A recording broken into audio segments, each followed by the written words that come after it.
Hello বন্ধুরা, আজকে ব্লগটা আমি শুরু করেছি বেলা 11টার পর থেকে। আমার বর্মশাই 11টার সময় বাড়ি এসেছে। বাজার থেকে কী বাজার করে নিয়ে আসলো সেগুলো তোমাদের কাছে আজকে আমি শো করব, এবং দুপুরে লাঞ্চের জন্য কী খাবার তৈরি করব সব কিছু তোমাদেরকে দেখাবো।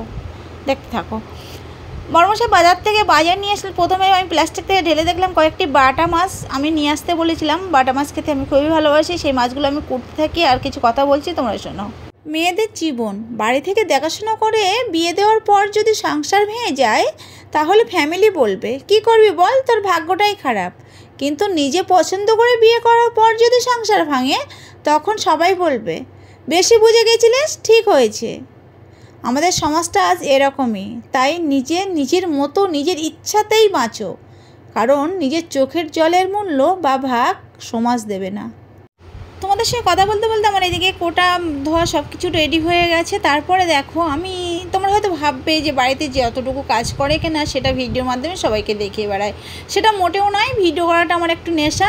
আমার হাজব্যান্ড প্রথমে বারণ করতো, দেখছি যে আমি বারণ করে আর হচ্ছে না, এখন আর বারণ করে না। অ্যাকচুয়ালি আমি ভিডিওটা কিন্তু খুবই কষ্ট করে করি, কারণ আমার ক্যামেরা ধরারও লোক নেই আর সাপোর্ট করারও লোক নেই। আমি যেটুকু করি বাচ্চাদের নিয়ে ক্যামেরা ধরে সেটুকু তোমাদের সামনে শো করার চেষ্টা করি, কারণ এটাই তোমাদের একটু ভালোবাসা, তোমাদের একটা কমেন্টের আশায় ভিডিওগুলো কিন্তু ছাড়ি। আর ইউটিউবের চ্যানেলে কিন্তু আমার ভিডিওগুলো প্রচুর সাপোর্ট পাই আমি। আর কয়েকদিন বেশ হচ্ছে ফেসবুকে ছাড়তে আছি।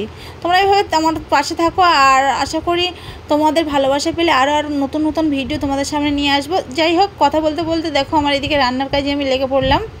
প্রথমে ভাতটা বসিয়ে দিয়ে আমি সবজিগুলো কাটতে গিয়েছিলাম। এসে দেখি ভাতটা ফুটে উঠেছে, ভাতটা একটু শক্ত আছে, কিছুক্ষণ পর নামাতে হবে।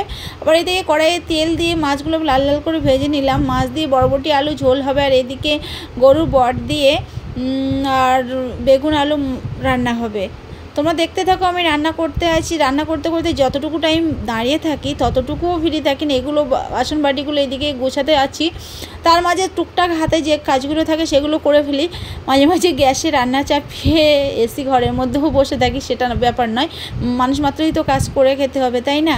তা বিশেষ করে মেয়েরা যখন সুখের টাইম সুখ, আর কাজ করার টাইম তো কাজই করতে হবে। সেই কারণে দেখো রান্না করতে করতে অনেক বেশি কথা বলে ফেললাম। যাই হোক, এদিকে রান্না করে চলছিল। আমি দুটো ঢাকা দিয়ে আমি এদিকে চলে গেলাম। দোকানে ছিল কাস্টমার, সেই কাস্টমারকে সামাল দিলাম। আবার এদিকে ঘর বাড়ি ঝাঁটপাট দিয়ে পরিষ্কার করে নিলাম। কিছু থালা বাসন ছিল, আবার সেগুলো ধুয়ে নিলাম। আর কিছু জামা কাপড় গুছানোর ছিল, সেগুলো আবার গুছিয়ে নিয়ে দেখলাম মাছ ঝোলটা হয়ে গেছে, সেটাকে নামিয়ে নিলাম। আর বাকি আছে বেগুনের তরকারিটা, কিছুক্ষণের মধ্যে সেটা হয়ে যাবে।